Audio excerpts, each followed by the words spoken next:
Good afternoon, ladies and gentlemen, brothers and sisters. I will be your informal moderator. I'll be both a player and an umpire. I'm Leon Wieseltier. This is Deborah Lipstadt. This is Bill Ackman. You all know who they are. And what we're going to do is we'll each have 10 or so minutes to make a statement or some observations. Then we will argue among ourselves, and for the sake of heaven only, I hasten to add. And then, of course, there'll be questions, and we'll leave, I guess, a couple of minutes for hecklers to exercise their right of free speech. But no encampments. Huh? No encampments. Well, no. Do you see any room for an encampment? They'd find place. They'd find place. Okay, so I think we'll start with Deborah, and then we'll go to Bill, and then I will speak, and then the fireworks begin. Okay. I don't think there'll be fireworks, but in any case, something that I have been saying in preparation for this and a book that I'm now writing, I went back and looked at my very first speech that I gave after being sworn into office at the Holocaust Museum in May of 2022. And I talked about the failure to take anti-Semitism seriously and how common it is for people, groups, could be universities, could be institutions, NGOs, corporations, to list at that point all the isms they were against and leave out anti-Semitism. Or if they were addressing, let's say there was an anti-Semitic action, they'd put anti-Semitism and some other form of hatred or all forms of hatred. Now, I'm against all forms of hatred. Let me state that out unequivocally. Though the New Yorker would have you think otherwise, I am against all forms of hatred. But when George Floyd was murdered, we didn't say, I'm against racism and misogyny, or I'm against racism. We were against racism, which many of us felt was the stimulus for how he was treated by the police officers. But when it comes to anti-Semitism, there seemed to be a need to balance it with, connect it to other hatreds, which indicated to me a failure to see it in and of importance in and of itself. Why? Well, personally, I think it's in part an internalization of anti-Semitism. Jews are rich, so the anti-Semite says. Jews are rich, Jews are powerful, Jews punch above their weight. Therefore, what's happening to them is really not as serious as what's happening to other groups. And students, since we're talking about elite institutions, we're talking about campuses, this is what many students found on campus. When they went to complain, when they went to cite that something had happened to them, I know in the Columbia report, Nick was here just a few minutes ago, and there are other people from Columbia, some of the students was suggested that they get mental health counseling. At another university, a student came to complain about a distinct anti-Semitic event. She went to the Office of DEI or whatever it was called on that campus, and the person who was in charge listened very sympathetically and said, this is serious, picked up the phone and said, who are you calling? She said, I'm calling the campus chaplain to deal with it. She said, this is not about religion. This is about anti-Semitism. There's a failure to understand it, a failure to take it seriously. And I think that cuts across society. That somehow it's not quite as bad as the other kinds of hatreds. Jews present differently. On the campus, you might have a student who's a victim of racism who may be the first or maybe the second generation on campus. The Jewish kid who's coming to talk about anti-Semitism may have a long history on that camp, familial history. Well, they're just treated differently. So that's, I think, one of the problems that we've seen on the campuses. Bottom line, had the universities taken the issue of anti-Semitism seriously before October 7th, but certainly after October 7th, many of the troubles we're seeing now, I don't think would have been the case. They opened up the door to intervention, some of which I think is inappropriate, but they didn't react in a serious fashion. Some of them felt that we set up a task force. We say in Hebrew, Yatzati yedei chovati, I fulfilled my obligation by setting up a task force, but there wasn't any follow-up. There wasn't real action after that. There was the trivialization of anti-Semitism.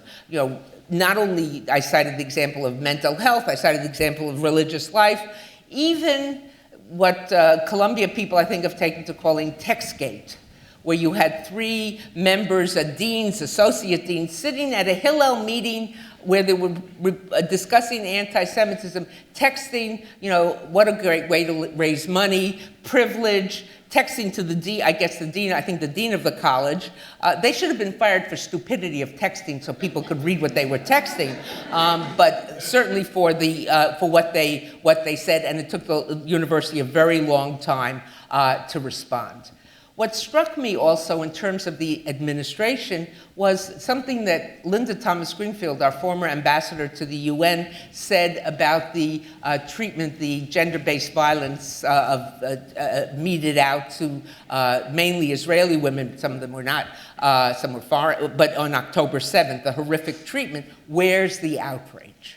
Where was the outrage? There was no outrage. If anything, you felt this is something we have to deal with to calm the parents. This is something we have to deal with to calm the donors. This is not looking good in the press. But there was no sense of genuine outrage. There's something else, I think, going on here. What we're seeing on both the right and the left, and one of the things that I feel so strongly about, but I think I'm a voice crying in the wind, is the politicization of anti-Semitism. You get into these terrible conversations, as I was asked during my confirmation hearings before the Senate Foreign Relations Committee, which do I think is worse, anti-Semitism on the right or anti-Semitism on the left? I didn't give this answer in the Senate because I didn't think it would go over big, but I said, that's like asking Shalom Aleichem, which would you rather have, cholera in Kiev or dysentery in Odessa? Neither, thank you, In Washington, we have them both. But we have both, yes. Believe me, I know, that's why I'm leaving soon. It's this, each side sees it worse on the other side. I have friends on the left who see anti-Semitism on the right, and they are accurate in what they are seeing. They're not exaggerating. I have friends on the right who see it on the left, and they too are accurate. The problem is they don't see it right next to them, where you have the most credibility.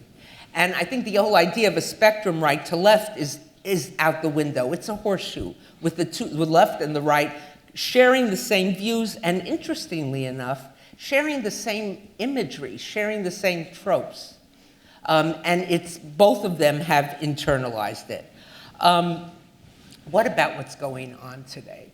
Okay, I firmly believe, and I said this in the beginning, I've been skewered a bit for saying it, that I think some of the initial actions by the current administration were things that Jewish students on campuses had been asking for, some of the very initial actions.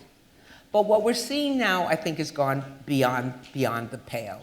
What we're seeing now is an attack on elite universities in the name of anti-Semitism, which does exist on the campuses. But what scares me and what frightens me is if the universities that are fighting back win, they will say we won despite the suggestion of that we were anti-Semitic or despite the Jews. And if they lose, they will say we lost because of the Jews. Either way, the Jews lose. On some level, and maybe I'll close with this, on some level, on both sides, we're seeing anti-Semitism used for a different objective. On the left, with the encampments, the anti-Israel and anti-Semitic expressions we've seen on so many elite campuses, it's, to quote Rebecca Coburn, who was here earlier, head of Jewish Studies at Columbia, it's Occupy Wall Street on steroids. It's really anti-West, anti-capitalism, and even to some degree anti-democracy, though many of those participants would never admit that.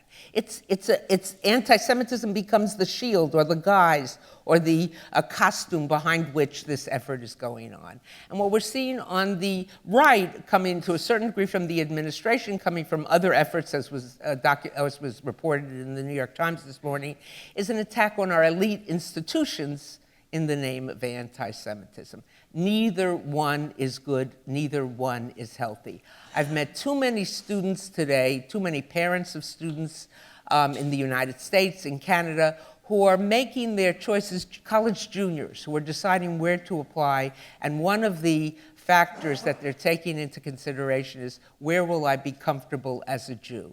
I've met students who haven't been harassed, haven't been hassled, but they're moving the mezuzah from outside their dorm room into the inside, we say liyeter bitachon, for safety's sake, just to be sure.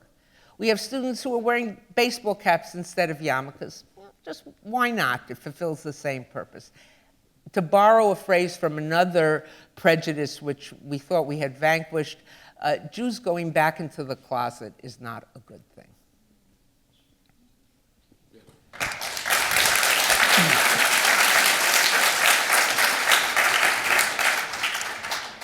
So going to the topic of the end of an era, Jews and elite at universities, I thought provide a little context on why I'm here.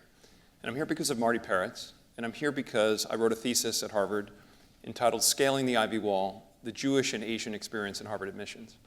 And in my thesis, I talked about how, Harvard was a very comfortable place for German Jews, actually, 1890s, 1900s. And then an East European population of Jews showed up, and Harvard went to an entirely meritocratic admission process. You had to pass 7 of 11 exams, and if you passed those exams, you were admitted to Harvard. The exams were only given basically at Andover, Exeter, pretty elite schools, until they started giving the exam at Bronx High School of Science, Stuyvesant, and the percentage of Jews that passed the exam went up, and the percentage of Jews in the class went from a small, pretty acculturated German Jewish population to a very large, very East European, very just off the boat, as they were described, Jewish population. So by the 1920s, about 22% of the class at Harvard were Jews. And the Jewish problem, as they thought about it at the time, President Lowell, if you think about Harvard, Harvard sort of viewed itself as a place to screen people for society, leadership in society, sort of controlled by the Boston elite, the Boston Brahmin.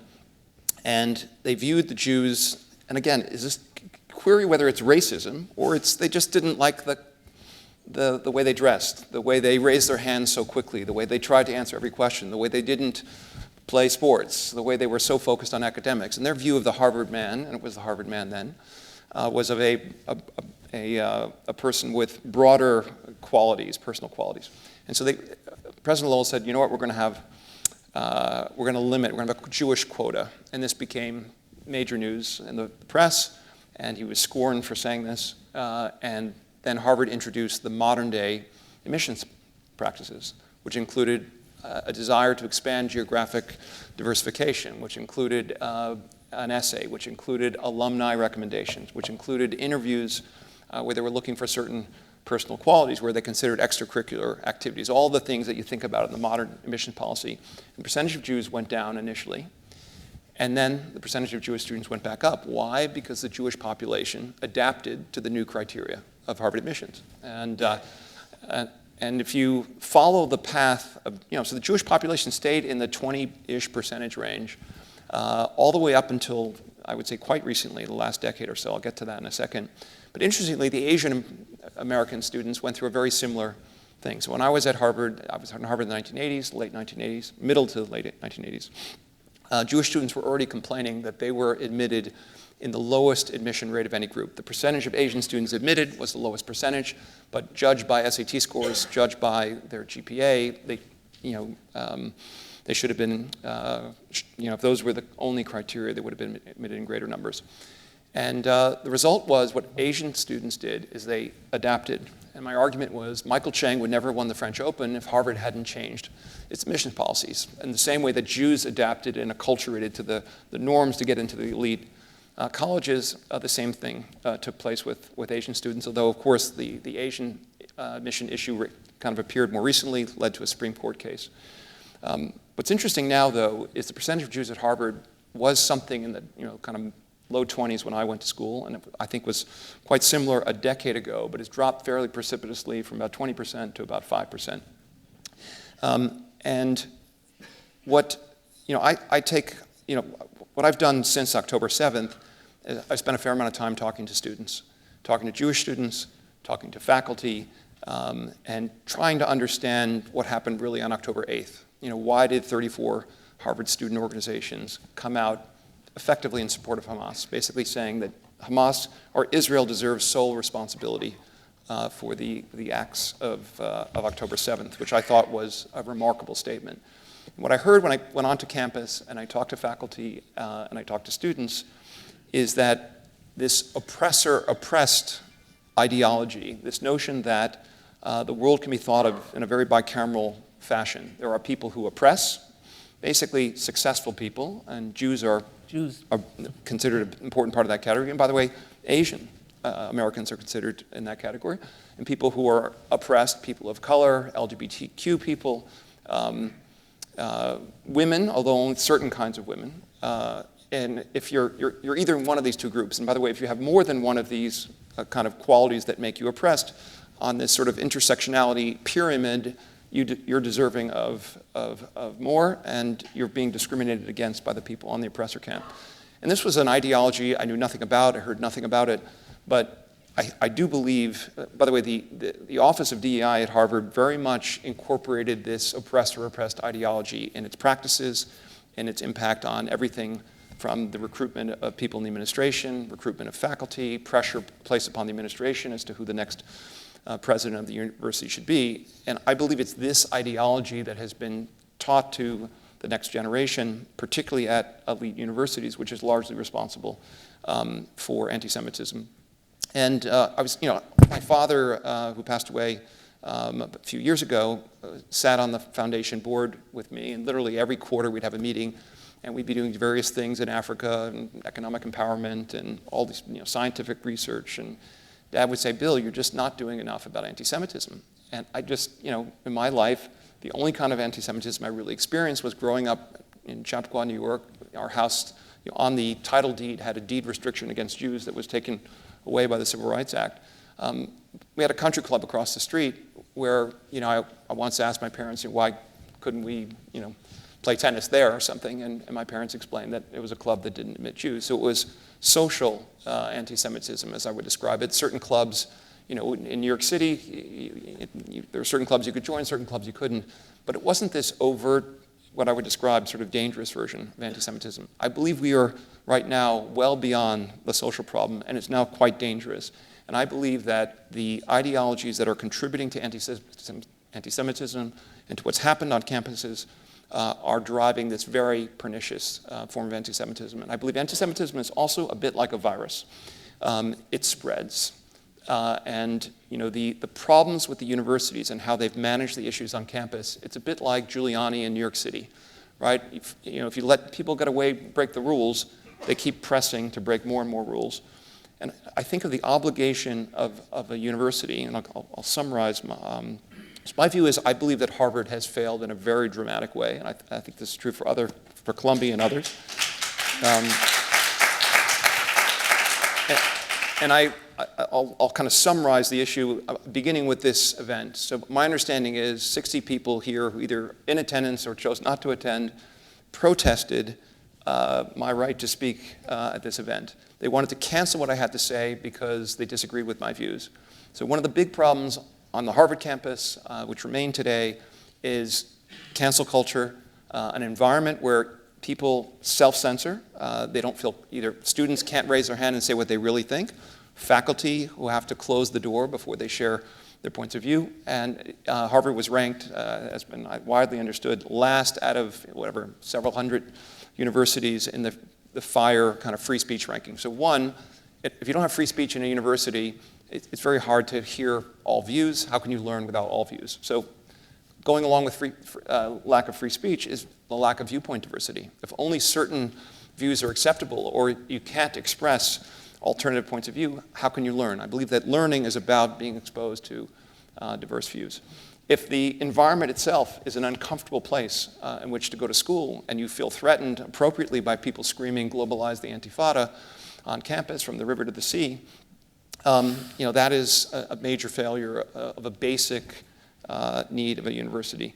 Then also, Harvard was a purely meritocratic institution going back into the 1900s as judged by exams. Now, I would argue that meritocracy is more than just getting the best grades, and there are other qualities that I think are important.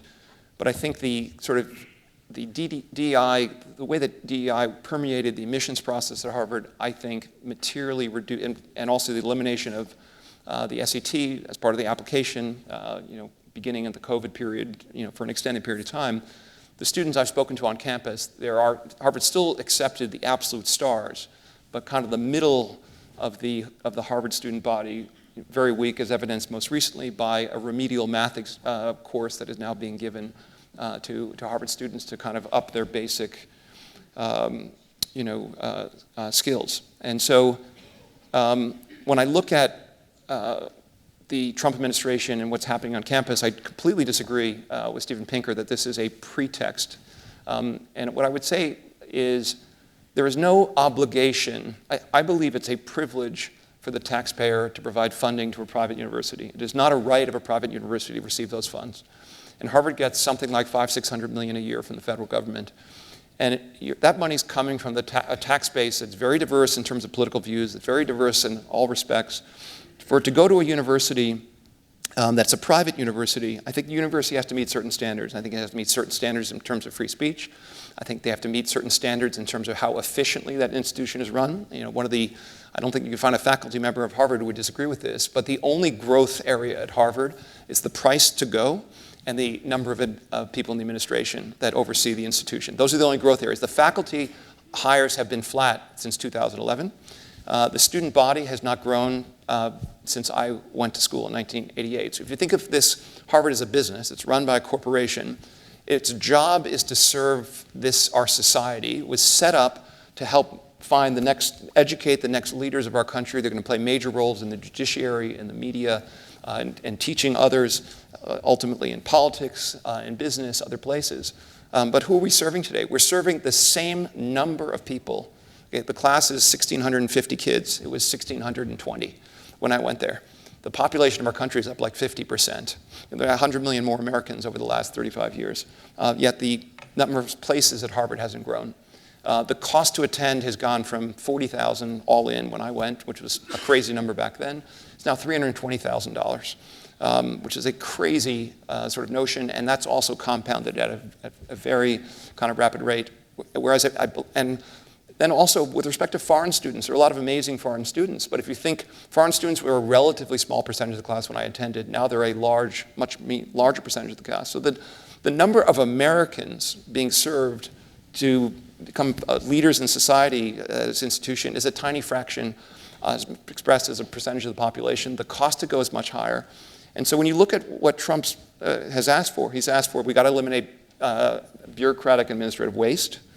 We have to have viewpoint diversity. We have to shut down anti-Semitism on campus. We have to, it should be a meritocracy to attend Harvard. We can't have illegal things in violation of civil rights in terms of how we recruit faculty, in terms of how we recruit students. So you can complain about Trump's methods, and yes, the latest letter was overreaching for sure. But Trump is always overreaching, okay? That's his negotiating style.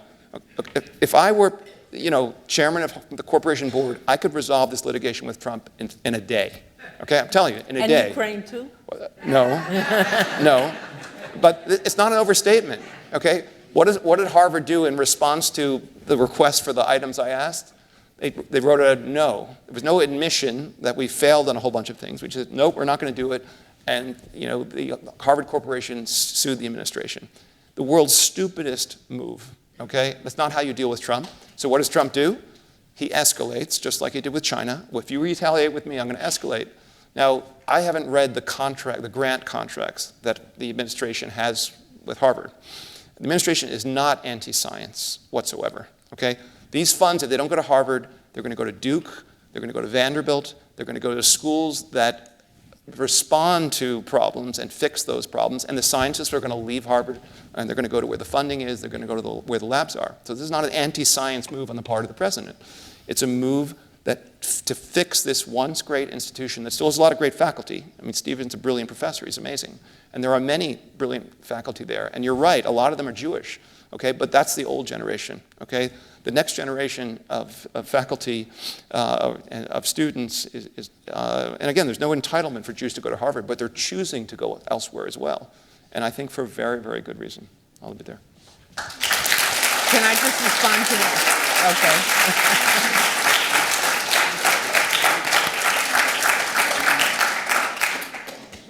So, I mean, when we talk among ourselves, I'll have a few questions for you or some remarks. But I'll have some rebuttals. well, no. I mean, just, virulent assaults. Don't worry. I'm not a professor, though I have a very academic temperament. As the years wear on, I'm more and more grateful that I chose 40 years ago not to pursue an academic career.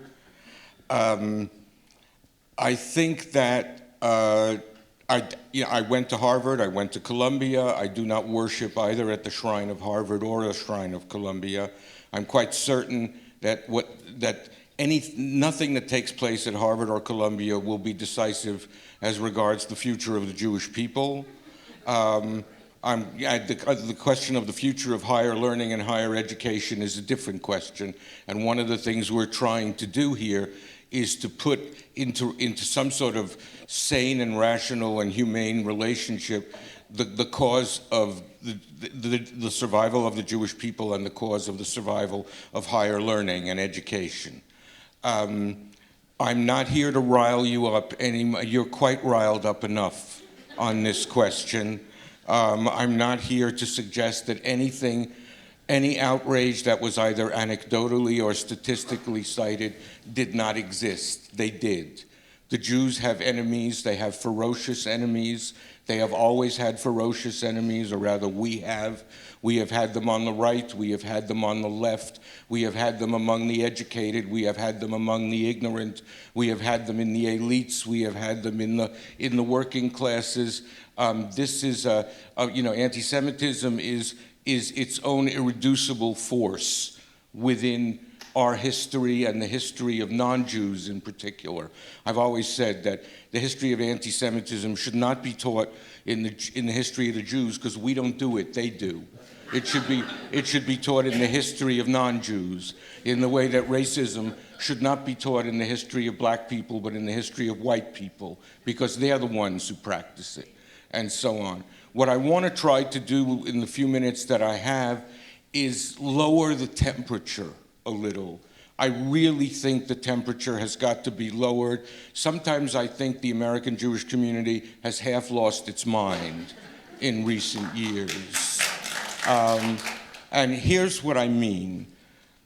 We are living, owing to Trump's policies, but owing also to other things, we are living in an age of the delegitimation of student protest, for example.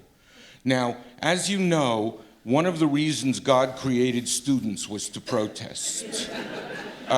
When I was in college and a Jew was executed in a public square in Damascus, some of my friends and I handcuffed ourselves to the Syrian chancellor, to the consulate here, which actually produced a paddy wagon. It was very exciting. It was very exciting. And when I was in student struggle for Soviet Jewry, we all bought tickets for row LL at Carnegie Hall, so that just at the moment when the maestro raised his baton, we could get up and scream, "Let my people go," and prevent the symphony from beginning. And at one rally for Soviet Jewry, I was even given instructions about how to unseat the police officer from a horse. It involved the use of a hat pin, and it was given to me by a retired garment worker, an old lady who, of course, I was not about to stab a horse for the sake of the Jews. But I think we have to just chill out a little bit. Students will protest. They will say vile things. I said when I was young and I was, a kind of bright young Jewish fascist, I said things that I cannot bear to remember that I said. We all, these are kids, and they say virulent things, and they're not going to hurt almost anybody. When they break the law, that is entirely another matter. Similarly, I want us to remember the full historical situation in which these protests are taking place. Anybody who does not understand why a Palestinian or a sympathizer of the Palestinians would get unhinged by what happened in Gaza is not paying attention, is not paying attention. You may believe that the Israeli war was just, as I do. You may believe all sorts of things, but the fact remains that the magnitude of the carnage in Gaza was such that there is a certain moral integrity to protesting it. I don't see anything controversial about that. I really don't. There's no such thing. There's no such thing as an innocent state. There never was and there never will be. Every state will have blood on its hands, including our states, or should I say both our states. Both our states. Third, even people whom we despise and whom we rightly despise have the right to due process. It is not the case, you know, when the Mohammed Khalil affair began, all my Jewish friends kept telling me, you know, he's a really bad guy. I said, yeah, I know he's a really bad guy, but they're not treating him properly. I mean, you know, the due process rights are not conditional upon political agreement. And the Jews know this very well from their own history. The right of due process is something that protects Jews as well as non-Jews. And the exclusionary spirit in which Jews now, and they share this with the Trump administration, speak about foreigners or foreign students or immigrants, and I understand that we can't have an open border, and I understand that some of these immigrants may have terrorist backgrounds, but you know, if you read the Times this morning, the newest rhetorical attempt to clear the field on the part of the Trumpies and the Heritage Foundation is simply to define everybody who supports the Palestinian cause as a supporter of terrorism, because God knows it is the historical truth that Palestinians have employed terrorism as one of their primary political expressions. But that does not mean that everybody out demonstrating against Israeli policy or for a Palestinian state, or for coexistence, or for reconciliation, or who even is just angry out of their mind at what they just saw on CNN, that they cannot be described as supporters of terrorism. This is demagoguery. And what we really get down to, what worries me most, is that we are practicing a double standard that favors ourselves, when we always used to argue against double standards that favor other people. There is the snowflakes problem. Remember about 4 or 5 years ago when the famous tape, in fact, Jamie talked about this, I think, or Eli did, about the incident at Yale. And all these students at Yale were saying, you know, they don't feel safe, they don't feel safe.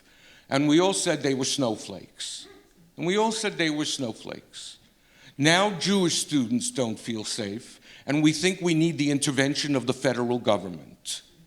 And I want to suggest that one of the first principles of Zionism is Jewish self-reliance, is auto-emancipation. If somebody insults a Jewish kid on campus, Jewish kids should learn to insult them back. An open society is made for the giving and taking of offense. That's what it is. That's what it is. I mean, my own sweet son, who graduated the University of Chicago last year, and as you know, everything in Chicago, even the encampments, are more sane and rational and so on. When he was walking by, he was a leader of Hillel and of the Zionist groups. A kid in the encampment walked over to him and said, "You fucking Zionist." And my son looked directly into his face and said, "Didn't you mean to say kike?" And the kid put his tail between his legs and walked away. I mean, and what worries me is that Jews, we have to fight back. We have justice on our side. When we don't, we have to admit that we don't, because we are not perfect. We are not perfect as Americans and as Jews. But Israel is a just cause. The survival of Israel is a just cause, and Zionism is not that hard to argue for, except almost nobody in the American Jewish community remembers how to make the arguments. So if you woke an American Jew up in the middle of the night at 3 a.m. and said, are you for the Iran deal or against the Iran deal? They would know. But if you did the same and said, what is Zionism? They wouldn't know where to begin. They wouldn't know where to begin. And Jewish parents forgot to pack a knowledge of Jewish history and Jewish philosophy in the duffel bags when they sent their kids off to college. And we have been sending off to college generations of Jewish kids who are not ready for what has become one of the most important battles of ideas of our time. This is a battle of ideas. You can expel as many people as you want and not admit as many people as you want, and you can call the cops onto campus as much as you want, but the fact is, what will matter is that young Jews understand the rightness of their cause, understand their own history, know how to argue unafraid, without daddy calling lawyers or congressmen or otherwise. I mean, this is what it used to be like, I have to tell you, on campus. I mean, I remember one night when I was at Columbia, I was walking north on Broadway near 116th Street, and I was the head of the Zionist group. It was called Kadima at the time. And the head of the pro-Palestinian, the pro-PLO group, this would be in the early 70s, but before the 73 war, was coming at me, and his name, by the way, was Steve Cohen, and he was coming right at me, and he decided he was going to make trouble, and he walked right into me. And I thought to myself, well, Wieseltier, you can respond in a variety of ways. And I decided that I would do something that I normally don't do. I took him by both his shoulders and I threw him against the wall. He looked kind of startled. He maybe expected me to start discussing Spinoza with him. And he came up to me and he said, and I said, do you really want to get into this? And he said, no, and he walked away. I mean, we have to recover our sense of our own strength. These are very difficult times for us. Something like the Tree of Life Synagogue had never happened before in the United States. That broke dark new ground in American anti-Semitism. The left is so poisonous on the question of Israel that it's almost beneath contempt to speak with them. But the fact is, we have to remember they're not coming for us. There are groups in this country who are more threatened than we are. In fact, in reading the last 100 days, the list of threatened groups is really getting quite long. So what I would implore, I would implore Jewish parents to send their kids to college with Jewish muscles, with developed Jewish muscles, and that we remember the human and historical context of the crisis that we're facing. It is a crisis. But panic and hysteria, or the bringing in, trying to solve it by political force, that is not going to solve the problem. That is not going to solve the problem. Thank you. Is anybody else offended by? I'm still trying to get. What? The rest of you are applauding. This is insane. I'm sorry. No. He meant it. Oh. Calm down. He meant it. There's such a thing called irony. Yes. Jews were famous for irony. Yes. Also nuance. Yes. Okay. Thank you.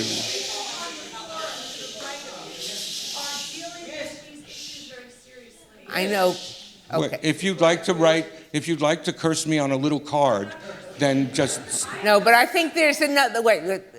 All right, Deborah, go ahead. Yeah, I think one of the things now, if you're going to be called something, use your wit or whatever your gray matter to call it back. But it's been more than that, Leon. Can I address what Leon just said? Wait, no, let me finish. Just a minute, let me finish, please. Please. Jewish students being blocked from entering the library at UCLA or Columbia, at Yale. It's more than that. And here's where the universities failed. At UCLA, the students were blocked and the police never showed up. At so many of these things, but Columbia doesn't even have I was at Columbia and they were protecting me. It was guys in gym suits. I don't know, a lot of good that was going to do. It's been more. It's been more. You're right in the sense, I guess I'm in the middle here. You're right in the sense that it's not a time for, dear me, the sky is falling, because it's bad, but it's very bad. And the universities, this is where it is. The universities failed. They failed in, it's not a political rally. The universities failed in the get-go, from the beginning. They failed to take this seriously. Give them a little more room, give them a little more, yes, we don't allow encampments, but we'll allow encampments for this. At one university, at the beginning of this academic year, the one now concluding, the president sent out a note. Last year was very active. This year, we have certain rules. No encampments, no masks unless it's for medical purposes, and then you have to be prepared to identify yourself.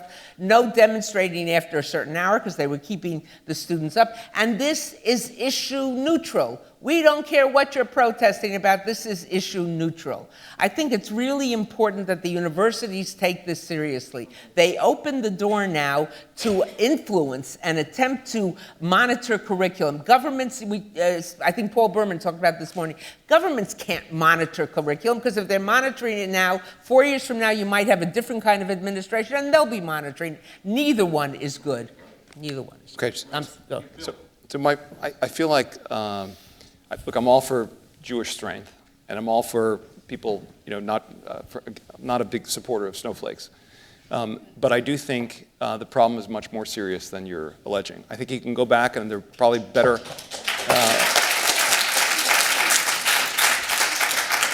We're at the Center for Jewish History. Why not study German universities in the 1920s and 1930s? That's right. Why not study the ideologies that were birthed there? Elite universities really matter, okay, because they educate people that end up in positions of influence. And if they learn certain ideologies and they end up in a position of influence, you can have things like, Hitler get elected. I think the ideologies that have permeated our campus, not so much the anti-Semitism, okay, but this oppressor-oppressed thing is basically a neo-Marxist ideology. Okay, it's the same stuff kind of coming back.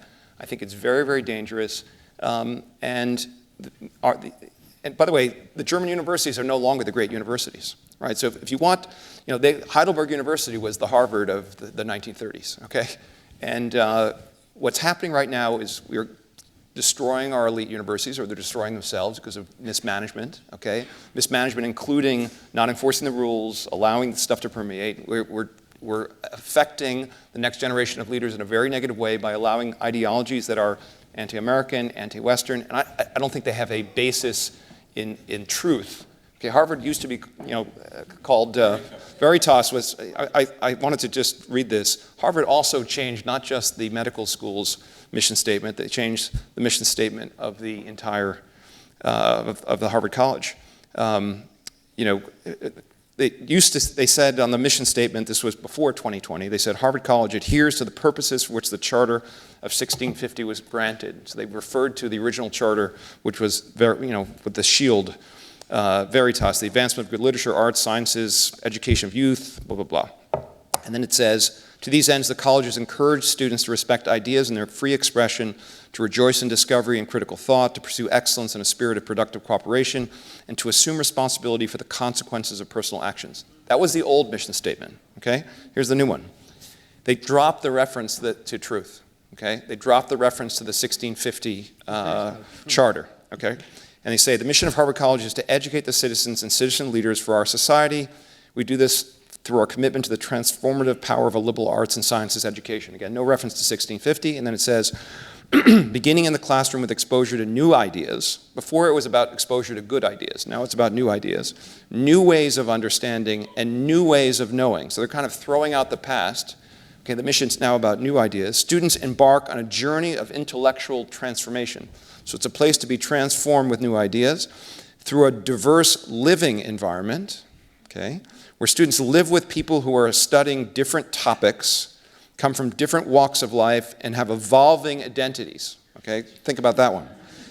Intellectual transformation is deepened and conditions for social transformation are created. So Harvard went from a place about truth, okay, about Western civilization, to a place where you're going to be socially, this is about social transformation. This is all in 2020. This has been going on for 30 years. Okay. This is not, I mean, you may have come late to this ideology. I mean, I remember in 1990-something, I wrote a book dedicated to Marty called Against Identity. People have been fighting this battle.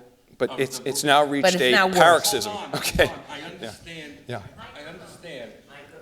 Microphone. Oh, sorry, I don't understand that. Okay.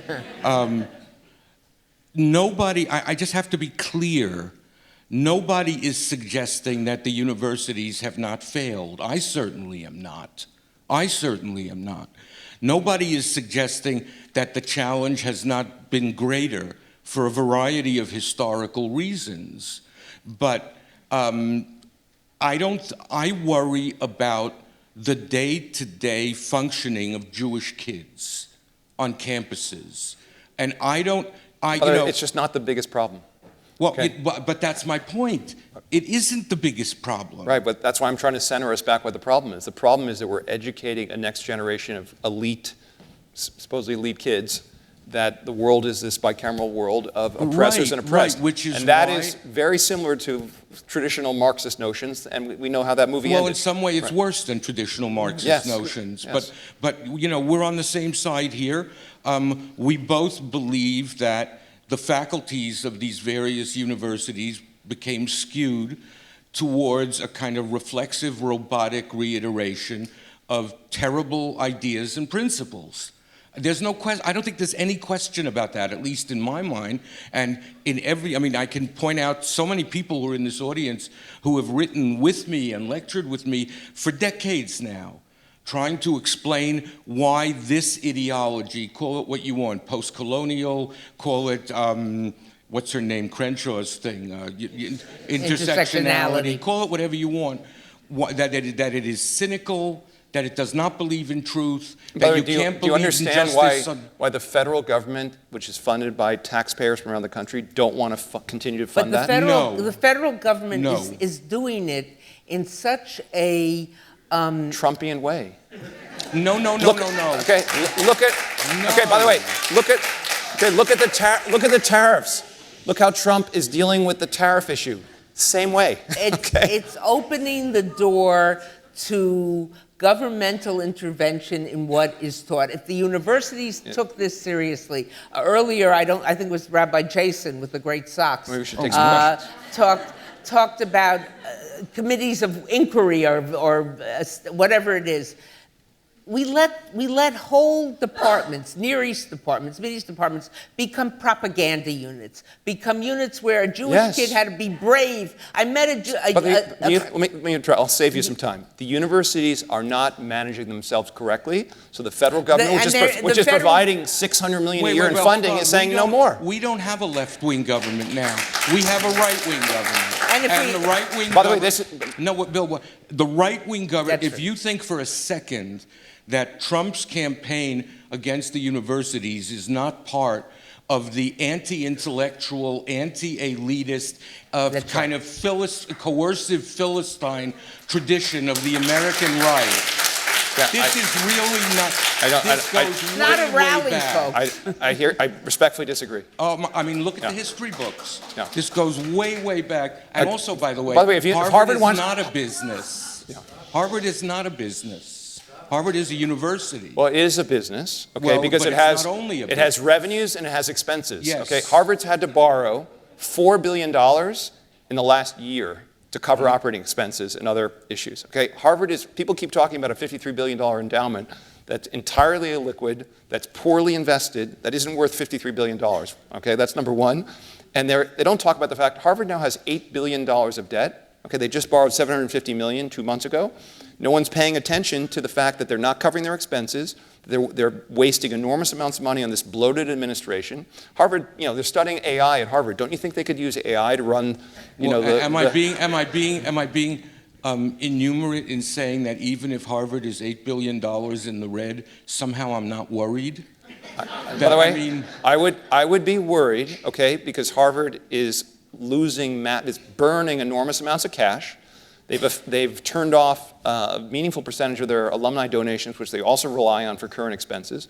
They don't, the $50-odd billion, they only are drawing historically 5% of that money to cover operating expenses. Yes, if they want to go into liquidation mode, they can cover their expenses for the next 7 years. Well, but you have to agree that given the principles that are at stake here for both of us, even if on either side or on the same side, wherever we are, given the principles of free speech and the role of the federal government in higher education and the kind of dignity that students should have on campus and the inclusionary spirit that every university should have and so on, the problem of the illiquidity of the Harvard endowment pales a little bit.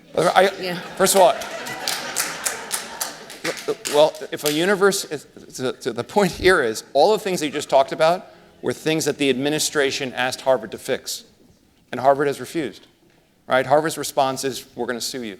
Right? And by the way, while maybe the contracts can't be canceled by the government can certainly decide not to give any future funding. Part of the okay, and Harvard, part of the problem is so much of what is being done to correct existing mistakes at the university is being done in the name of fighting anti-Semitism. And what it's doing is, you want to fight these things? You want to say that the university has not lived up to its stated goals, its stated objectives, truth being one of them. And of course, there is no truth. There are only truths. I'm saying that sarcastically. But I think the way it's being done is pushing people into the other, saying there is no anti-Semitism. When I go now, and I've spoken to colleagues, I was speaking to a Nobel Prize winner who's at a college campus, and she said, but is the anti-Semitism really real? I said, yes, it's real. By the way, anti-Semitism was about 15% of the letter that the administration sent. The letter talked about bureaucratic waste. The letter talked about free speech. The letter talked about a lack of, hold on, the letter talked about a lack of viewpoint diversity. The letter talked about a lack of academic rigor. Okay, the letter talked about civil rights law violations. Okay, so the letter wasn't really about anti-Semitism. Anti-Semitism wasn't a pretext. Okay, it was just one of about 6 issues that the administration raised with the university. And I think on this panel, at least, on 5 or 6 of those issues, we agree. Well, that there are problems. But that letter, the premises of that letter, were to the campaign that's happening here in the government is to advance a prior cultural agenda. Now, we can argue, hold on. I'm not saying, we can talk about what that agenda is and what elements of truth there are in that agenda, such as the belief in the possibility of truth itself, and so on. But again, tell me which of these things are about an agenda.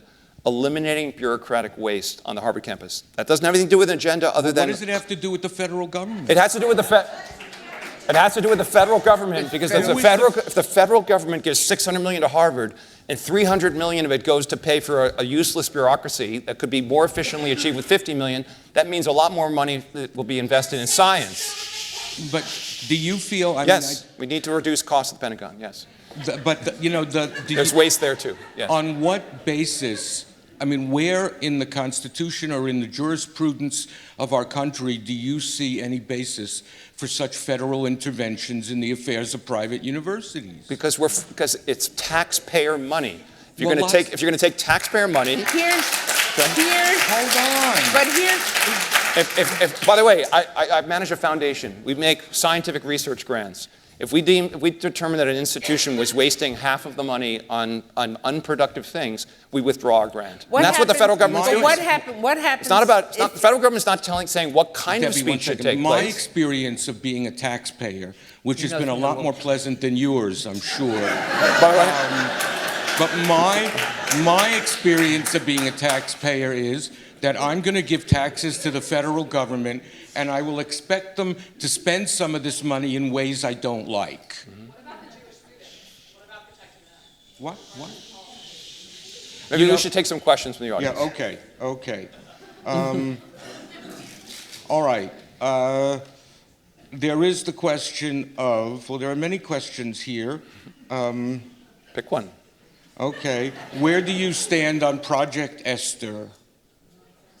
I have no idea what it is. Project Esther is something that's reported to those of you who opened up the webpage of the New York Times, top of the fold this morning, is a project being organized by Heritage Foundation and other foundations, some of the groups involved in 2025, right? And it's, as the Times reported it, an effort to take down the pro-Palestinian movement. And it's linking it, what it was saying what Leon was saying earlier. It's determined that anybody who is supporting the pro-Palestinian movement, ipso facto, is engaging in anti-Semitism. I disagree on so many grounds with what was said in the encampments, what was said by professors, who describe themselves as pro-Palestinian, et cetera. But I do believe very, very strongly that we have something in this country called due process, that this effort, first of all, morally and based on American basic ideals of due process, which everyone is to have, it's wrong, but also strategically, and I'm not morally is the more important, but strategically, it's creating an opposition, a feeling that anti-Semitism, which does exist on the campuses and was engaged in the campuses, and go to most Near East department at an elite university, you won't find any Jewish student there because they've been, unless they're the as a Jew students, as a Jew I believe in everything that most Jews don't believe in. They're just bankrupt. They're intellectually bankrupt. I mean, I think we should actually, instead of Project Esther, we should create Project Mordecai. Because Esther, after all, was a court Jew who thought that the only way to save the Jews was to go right to the king and get an edict. And Mordecai was the Jew who refused to bow and bend. Mm-hmm. And there's... I think a simple answer to the question is simply, I think obviously being pro-Palestinian is not anti-Semitic, okay? But being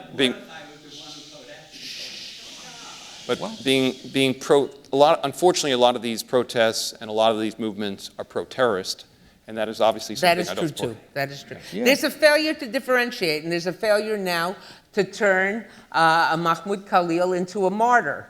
Now, was he treated right? Was he given due process?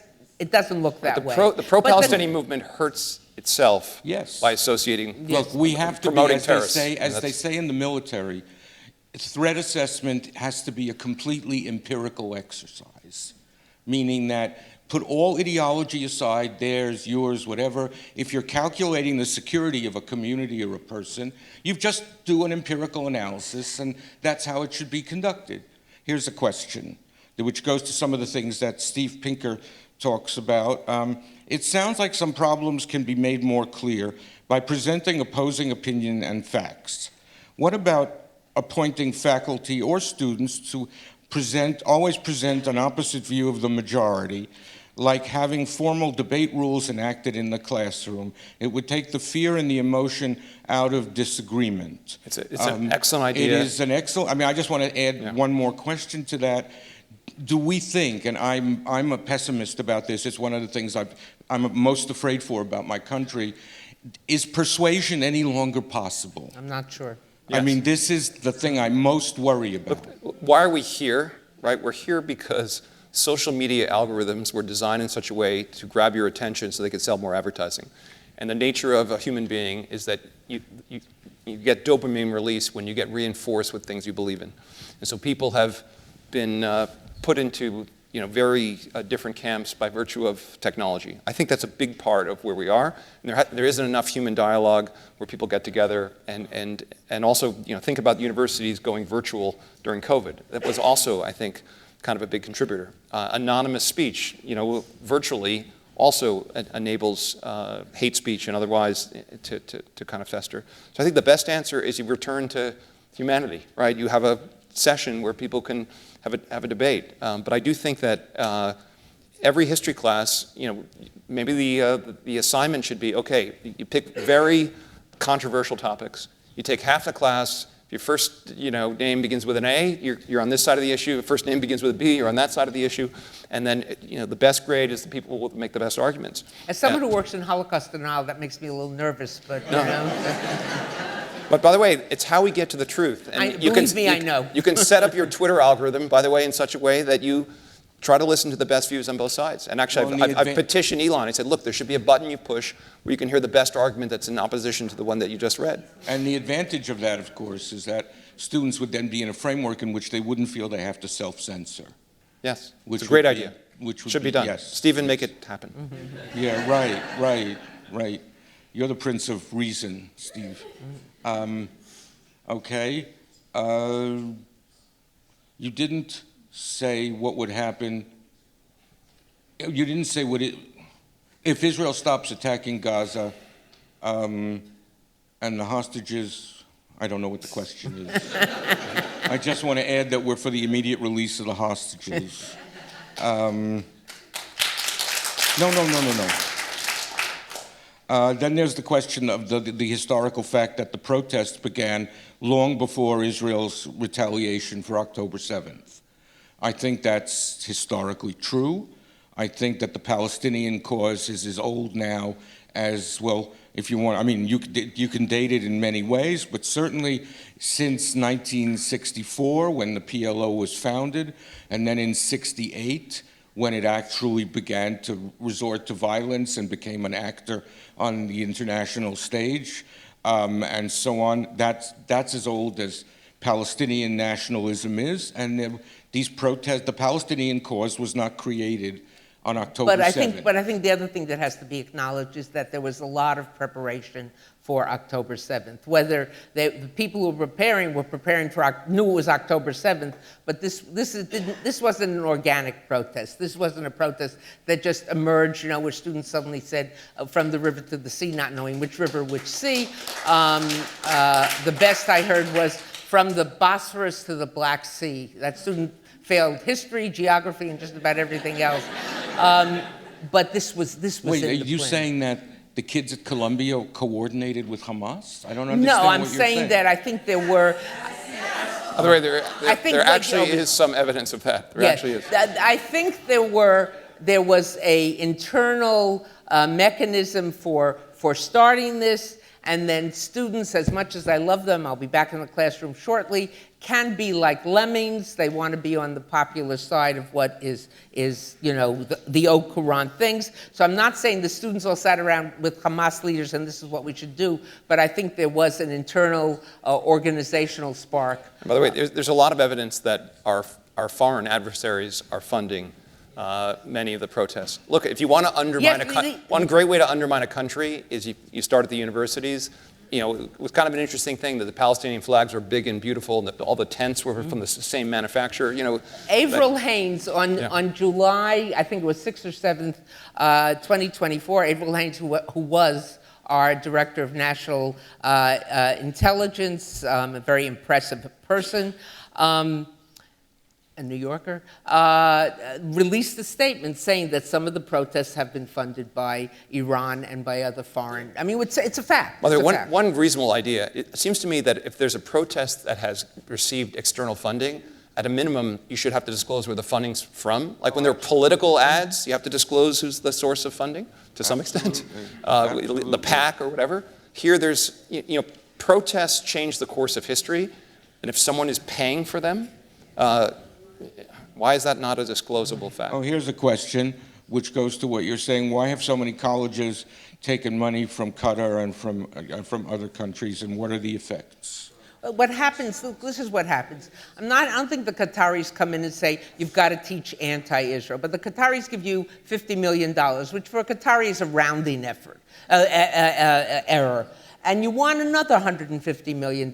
So you appoint someone as the head of the institute they asked you to establish who's going to be acceptable to them, pleasing to them. When you take out to dinner, we'll have the same kind of views. And that person then hires other faculty members, and you get a replicating sort of entity. And you get an entity that is not very open to different points of views. So it's not that they come with an agenda, we'll give you this $50 million if you teach that Israel is bad and Jews are responsible for things, but that's the way universities work. Faculties replace themselves. Yeah, I would just add to that point. So if you think back to formation of universities, this notion of tenure. Tenure was to create academic freedom, so you could question, scientific ideology, scientific study that disagreed with what the church believed, right? That was what tenure was for. What tenure has become, tenure is the aspiration of every academic because it's a lifetime appointment, it's economic stability. So you want to get that, right? So if you're in the history department, unfortunately, if you want to advance the history department, you've got to, write in your paper things that the faculty approves of. So and the faculty kind of appoint their own departments. Right. Once the department tips, let's say, to the left, or to the right, or whatever. There's not much tipping to the right, but let's say to the left. You have to have left-leaning views in order to advance and ultimately to get tenure. So tenure actually reduces speech because people, in order to get this economic prize, they have to modify their thoughts to agree with whatever the plurality of the department. You had something else. You had something else on campus with James McWhorter just attacked quite strongly in today's New York Times. You've had on many campuses these DEI committees where you're up for a job in theoretical physics, and you've got to present a statement of what you're going to do about DEI, and saying I believe in the equal rights of all students and every student should be. It's not enough. Won't get before the physics department can interview you. So here you have a good idea, something that was needed. There wasn't, I worked in a department for 3 years, which for most of its history, the State Department was known as pale, Yale, and male. And it was very good to see that was no longer the case. It really reflected what America should look like. And and universities should do that too. But to have these it was McCarthyism of the left, to have these where you have to write this statement, just went way overboard. So here you took a good idea that went crazy all the way to the extreme. And I think that's what we've seen. If the universities, and again, I'm crying in the wind, if the universities had addressed these issues, had seen where a good idea went crazy, and lost all semblance of balance, where they, as you properly say, they appointed 12 provosts and deans on DEI, but not more faculty members, I think a lot of this could have been avoided. I think there's also something else that hasn't been adequately remarked upon in the past few decades, which is I think there's been a certain amount of mindless university expansion on the part of many universities. I don't know if it was John Sexton at NYU, but some university president woke up one day and noticed how rich the people in the Gulf are. And all of a sudden, every university has to have a campus in Abu Dhabi.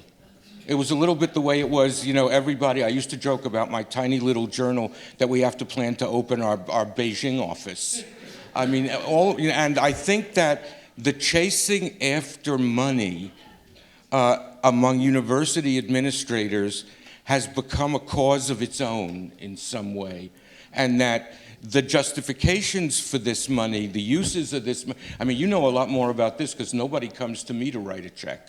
But I do think there is some insane thing. Well, again, if we step back, this is about the failure of our elite universities. Again, go to the simplest example is Harvard graduating class has not increased in 40 years, right? The cost to go there has gone up many multiples. Right. The cost to operate the place has gone up massively, right? And there's enormous waste. And again, you can agree or disagree with this administration, but the things they're asking universities to fix in order to be entitled to receive continued funding would help address the problems that you're talking about. You can say they're overreaching and everything else. Fine, say they're overreaching. Trump is a negotiator. Okay, what does Trump do? This shouldn't depend on the personality Bill, of one person. if Trump were doing the opposite of what he's doing, right? I mean, and the federal government was intervening to strengthen the DEI stuff and all this stuff, would you agree that the federal government has the right to do this? I don't agree, and I'm not saying the Trump administration has the right to do any of that stuff, nor do I think they're asking for that, okay? No, what they're no. asking for, eliminate waste, okay, create greater, I mean, we can But pull up the letter. They were also Now, again, there were elements of this second letter where they were absolutely overreaching. Yeah. But so fine, negotiate. Trump sees the entire world as a series of negotiations. His approach to negotiations is to ask for the moon, okay, and then settle at something meaningfully less than that, okay? Where he's overreaching, you cut him back, but where he's right, you acknowledge it. You're acknowledging it right here, of the overexpansion, the waste on things that are not core to the mission, right? But We're not educating more. It's scary when any administration, let's say our next presidency was Bernie Sanders and AOC, I wouldn't want them intervening in what the curriculum and what should be But if they taught. said, if Bernie Sanders and AOC said, you know what, you're wasting 50 cents of every dollar we're sending you, and you need to fix that, would you think there's something wrong with But that? if they said Yes. but that. Then there's but no they're doing entitlement. it- There's no they're entitlement. doing it in the name of anti-Semitism. No, they're not. And No, they're not. Okay, anti-Semitism is too serious an issue. Okay. And too frightening an issue. There is no entitlement to federal funding at a private university. None. Right? So if you want to get federal funding, no waste, no anti-Semitism, viewpoint diversity, and no violation of civil rights.